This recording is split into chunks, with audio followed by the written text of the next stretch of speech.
এই দেখেন কুমড়া ওই কোথায় আটকায় রয়েছে। এই কুমড়াটা এবার করে এখন রান্ধুম।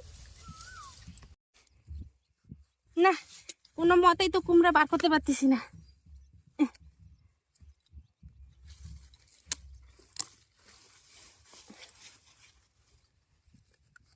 লতা পাতার ভিতরে যে কুমড়া হয়ে রয়েছে সে তো জানি না,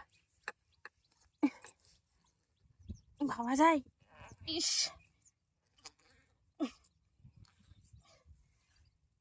তো বাইরে এসে বাইরে এসে